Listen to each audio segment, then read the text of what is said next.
Meus queridos filhos e filhas, bom dia! 31 de janeiro de 2026, neste sábado da terceira semana do tempo comum, a igreja celebra a memória de São João Bosco, presbítero. Sintamo-nos todos bem acolhidos, que alegria nos encontrarmos nesta manhã desse sábado, fim de semana. Que alegria, né? Um privilégio, sempre tenho dito a vocês, é um privilégio todas as manhãs, né? Nós acordarmos, começarmos o nosso dia, já colocar o som no carro ao sair para o trabalho, ou quando estiver tomando um café da manhã, não sei o que você está fazendo, ouvindo essa reflexão, ou já na labuta, né? Eu não sei em qual circunstância você está a me escutar, mas eu agradeço muito a sua companhia. É por mim, mas também é por você que esse projeto, né, de reflexão diária existe, não é? É verdade? Muito bem, meus queridos. Hoje é o último dia deste mês abençoado de janeiro. Olha como o tempo está voando, hein? Por isso a necessidade, gente, sempre tenho dito, aproveitemos bem o nosso tempo, vivamos bem, né? Vivamos de maneira plena, feliz, né? Alegre, leve. Esse é o nosso ideal de vida, né? Iniciemos este nosso programa neste sábado, último do mês de janeiro, em nome do Pai, do Filho e do Espírito Santo. Amém. Leitura do segundo livro de Samuel, capítulo 12, versículos do 1 ao 7, do 10 ao 17. Naqueles dias, o Senhor mandou o profeta Natã a Davi. Ele foi ter com o rei e lhe disse: numa cidade havia dois homens, um rico e outro pobre. O rico possuía ovelhas e bois em grande número. O pobre só possuía uma ovelha pequenina, que tinha comprado e criado. Ele crescera em sua casa junto com seus filhos, comendo do seu pão, bebendo do mesmo copo, dormindo no seu regaço. Era para ele como uma filha. Veio um hóspede à casa do homem rico, e este não quis tomar uma das suas ovelhas ou um dos seus bois para preparar um banquete e dar de comer ao hóspede que chegara, mas apoderou-se da ovelhinha do pobre e preparou-a para o visitante. Davi ficou indignado contra esse homem e disse a Natã: pela vida do Senhor, o homem que fez isso merece morrer. Pagará 4 vezes o valor da ovelha por ter feito o que fez e não ter tido compaixão. Natã disse a Davi: esse homem és tu. Assim diz o Senhor, o Deus de Israel: por isso a espada jamais se afastará de tua casa, porque me desprezaste e tomaste a mulher do Hitita Urias para fazer dela tua esposa.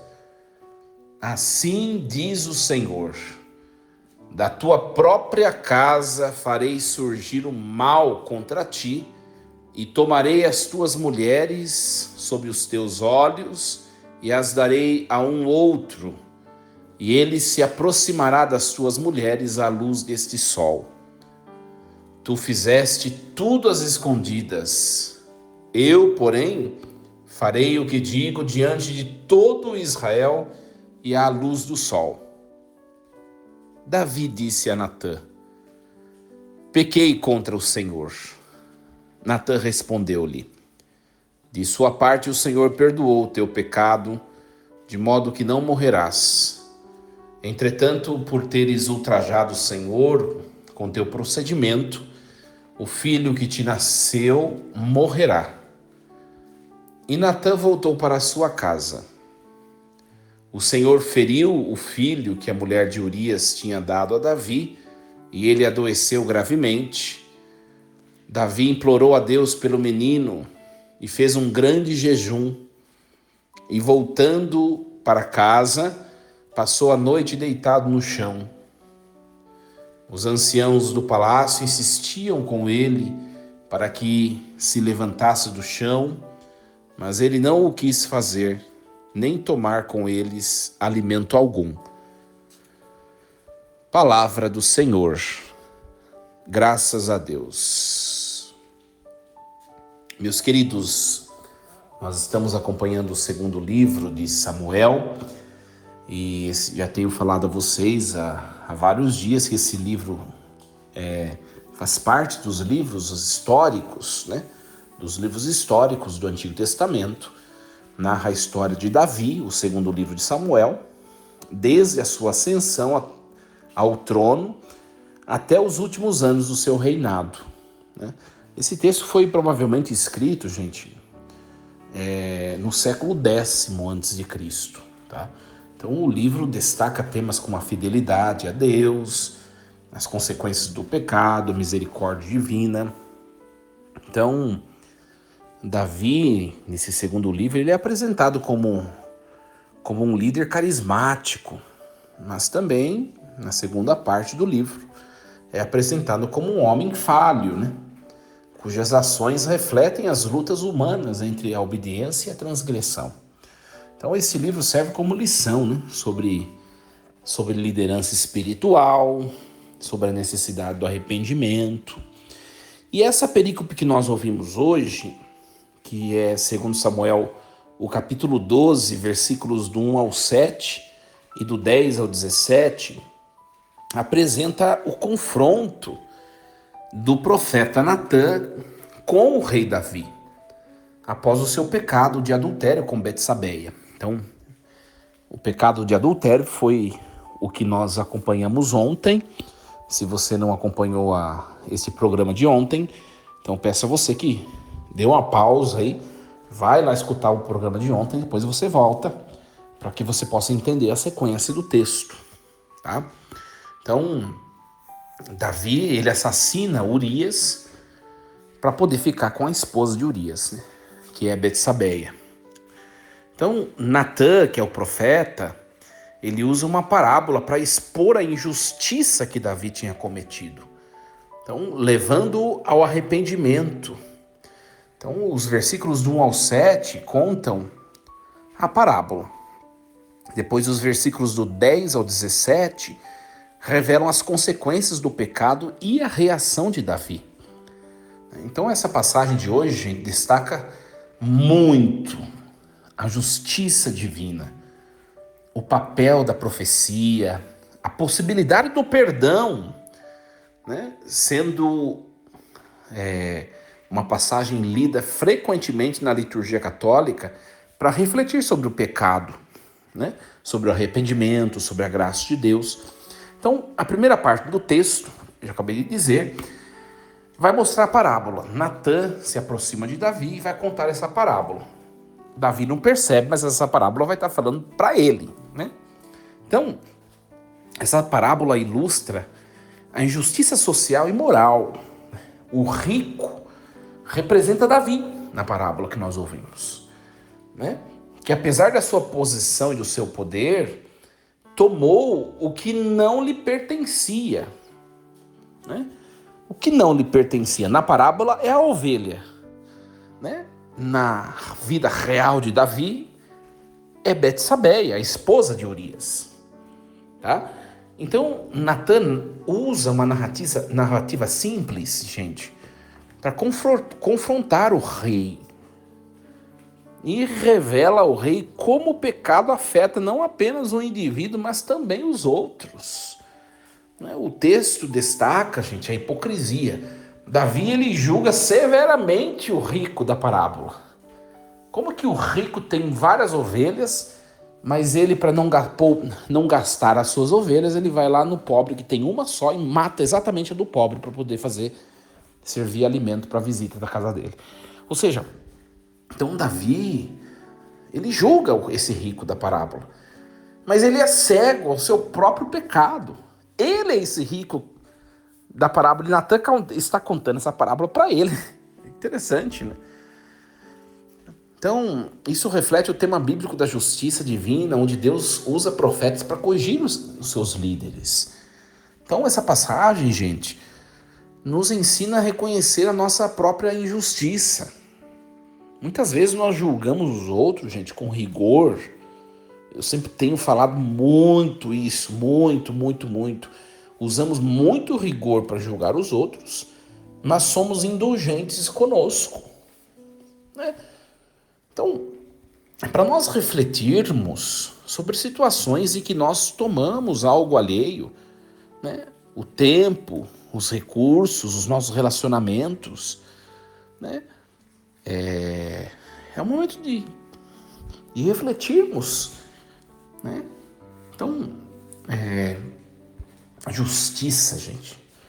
Davi, ele fica bravo com o rico da parábola, mas ele cometeu o mesmo crime, né?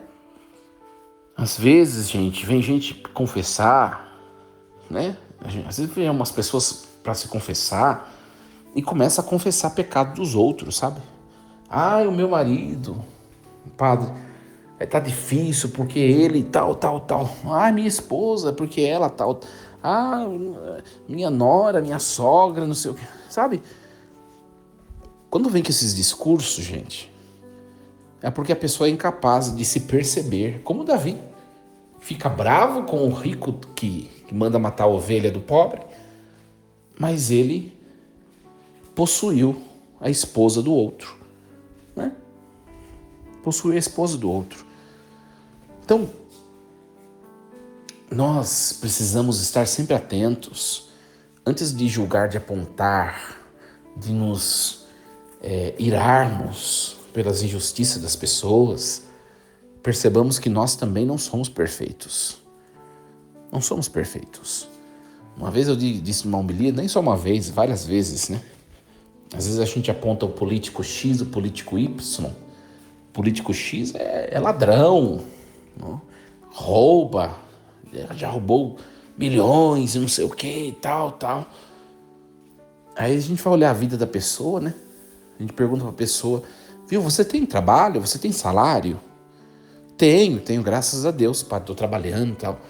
Viu, você tem entregue o dízimo todos os meses, que é uma parte prudente, ideal do seu salário? Tem entregue à igreja? Porque é mandamento divino, é preceito, né? Aí a pessoa fala, ai padre, não tenho. A hora que eu vou entregar acontece uma coisa e passa o tempo, e passa o mês, e passa o outro. E aí dá vontade de dizer à pessoa, pois é, você se reveste de uma pessoa perfeita, com vestes de perfeição, né? Julga políticos os quais dizem ser desonestos, ladrões, mas você também está desviando dinheiro que não é seu, que é de Deus, por mandamento, porque você se diz católico. É mandamento.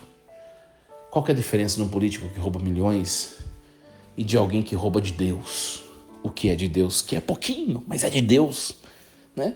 O político rouba milhões de seres humanos, porque poderia ter sido repassado para muita gente pobre, né? Por meio dos investimentos estatais. Mas agora quem não entrega o dízimo rouba de Deus. Quem é pior? Quem é pior? Às vezes a gente fala essas coisas, acaba impactando, né? Pra gente perceber, gente, que a gente não é melhor do que ninguém. Foi um exemplo que eu dei. Isso, a gente pode dar diversos exemplos, né? Diversos exemplos. A gente precisa aprender a olhar pra gente e tentar melhorar o que nós somos. Porque tem coisa pra melhorar, sim. Tem sim. Tem sim. É um texto bem provocativo, né, gente? Bem provocativo. E depois nós temos a segunda parte, que são os versículos do 10 ao 17, que vai mostrar as consequências do pecado, o arrependimento de Davi, né? Então, Natan, ele profetiza as consequências do pecado de Davi, que são os conflitos familiares, a perda e a exposição pública. O perdão divino é imediato. O próprio texto diz: Deus te perdoou, sim, Davi. Mas as repercussões do pecado persistem, mostrando que o arrependimento não elimina todas as consequências. Então, a doença e a morte do filho simbolizam o impacto do pecado nas gerações futuras. Davi lhe demonstra arrependimento genuíno através do jejum de súplicas que ele está a fazer,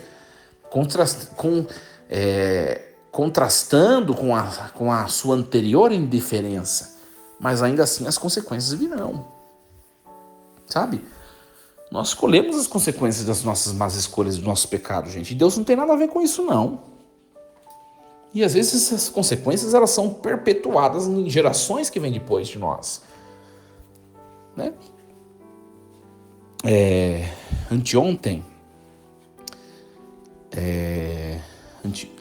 eu estava conversando eu fui jantar, eu estava batendo papo com o Senhor, e ele fala: padre, eu saio da igreja porque eu não entendo muito bem por que eu tenho que ficar me confessando para seres humanos. O padre é um ser humano, para um homem, tem que ficar falando pecados para um homem, depois esse homem vai me dar uma penitência. Quem que é o padre para me dar uma penitência? Deus nos perdoa de tudo, para que penitência? Não entendo muito bem isso, né? A gente estava jantando, não era muito momento para isso, mas eu expliquei para ele, eu falei: olha, um pecado, ele produz uma culpa e ele produz uma consequência, né? Eu posso ser absolvido da culpa, né? Por exemplo, vou dar um exemplo para vocês. Eu passei e acabei pisando no pé de uma pessoa que estava no caminho. Na hora que eu pisei no pé, a pessoa deu um grito, né? Porque ela acabou torcendo o pé, porque eu pisei no pé dela, ela estava com o pé desajeitado, torceu. A hora que eu pisei no pé, por engano, no pé dela, ela deu um grito. Começou a chorar, falei: ai, tá doendo muito, muito, muito, muito. A pessoa não conseguia mais levantar, o pé começou a inchar, tal. E eu fiquei desesperado, falei: me perdoa, me perdoa, me perdoa. E a pessoa disse: tudo bem, eu te perdoo, eu sei que você fez sem querer, tal. Fique tranquilo, fique tranquilo. Agora, para vocês entenderem, a culpa, ela foi perdoada. Claro que neste exemplo que eu estou dando, foi perdoada, tem um motivo, porque não foi uma coisa intencional. Mas ela foi perdoada, a culpa. Só que essa pessoa que torceu o pé porque eu pisei no pé dela, as consequências do que eu fiz, elas não são apagadas só porque a pessoa me perdoou. Essa pessoa, ela teve que ir no hospital com muita dor, ela teve que fazer raio-x, ela recebeu uma fratura num dos ossos do pé e ela vai ter que usar, né, aquelas botas para poder colar o osso fraturado. Olha que exemplo trágico que eu dei, né? Ou seja, a culpa foi apagada pelo perdão daquele que foi agredido. Claro, não foi intencional, mas foi uma agressão. Só que a consequência não apaga. Aí está, gente, a questão da penitência. Eu expliquei nesses dizeres para esse senhor. Ele ficou, nossa, ficou meio olhando para cima assim. Só que era momento de jantar, né, que eu estava. E aí não deu para depois ver as consequências desse diálogo, dessa explicação, né? Aí ele parou e ficou pensando: o que tem a ver a penitência aí? Tem a ver que Deus, ele perdoa. Ele perdoa. Mas eu preciso reparar na medida do possível. Porque tem coisas que já não dependem mais de mim porque são irreparáveis por minhas iniciativas. A penitência é o modo de eu reparar no tempo, na história, de refazer o que eu desconstruí. Isso é a penitência. Entendeu? Esse é o objetivo.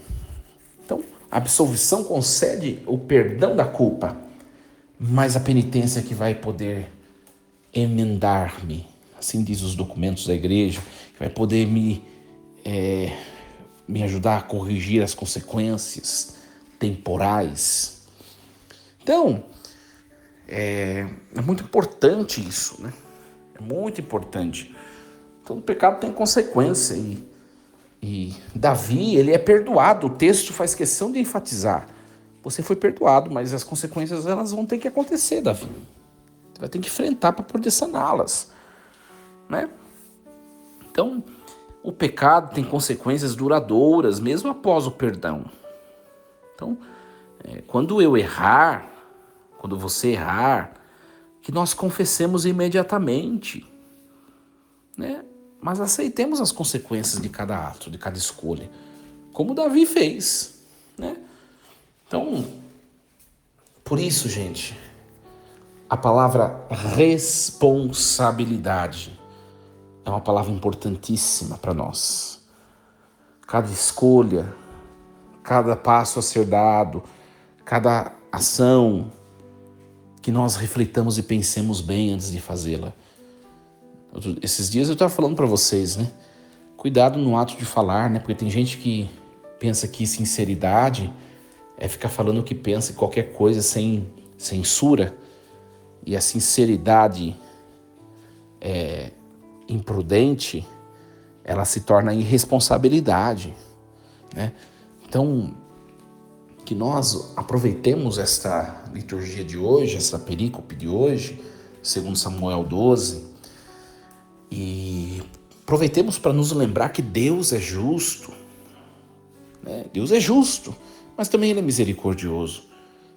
Deus é misericordioso, mas também Ele é justo, né? Então, através de Natã, nós vemos como o pecado ele é confrontado com a sabedoria e como o arrependimento leva ao perdão, né? Para a vida cristã, né? Esta perícope urge vigilância contra a hipocrisia e a prontidão para corrigir erros, né? Isso fortalece a nossa relação com Deus, com o próximo, com os outros, né? Então, que essa história de hoje nos inspire a uma vida de integridade, de graça, né, gente? Eu sempre digo a vocês, né? Nós temos muitas falhas e vamos muitos pecados, nós sabemos bem, carregar até o fim da vida. Mas a gente tem que fazer de tudo possível, né, para ir nos desvinculando de atingir o outro com nossos pecados, né? Se os nossos pecados atingiram o outro, reconheçamos, peçamos perdão, né? Que nós possamos propor, vamos recomeçar, né? Para que nossos pecados possam, né, todos os pecados que cometermos até o fim da nossa vida, não provocar tanto impacto negativo de maneira direta na vida das pessoas. Apesar que toda a culpa, né, a igreja nos ensina, né, todo pecado, como também toda virtude, tem impacto mesmo que indireto em todos, né? Mas que nós possamos dar sempre o nosso melhor, né? O nosso melhor, gente, né? Pode ficar tranquilo, o nosso melhor sempre vai ser aquém do mérito divino. Nós nunca vamos conseguir dar o que Deus merece, mas vamos nos esforçar para amadurecendo um pouco mais a cada dia, né? Esse é o nosso objetivo, nossa meta. Muito bem, força e coragem, em nome do Pai, do Filho e do Espírito Santo. Amém. Desejo a vocês um excelente fim de semana, com muita paz, saúde, muita alegria, e muita vigilância, muita contrição, muito pedido de perdão a Deus. E bora lá caminhar, continuar indo adiante, né? Segunda-feira nos encontraremos novamente com esse programa Reflexão Diária. Conto com a sua presença. Lembremos-nos sempre, Deus está no comando de tudo.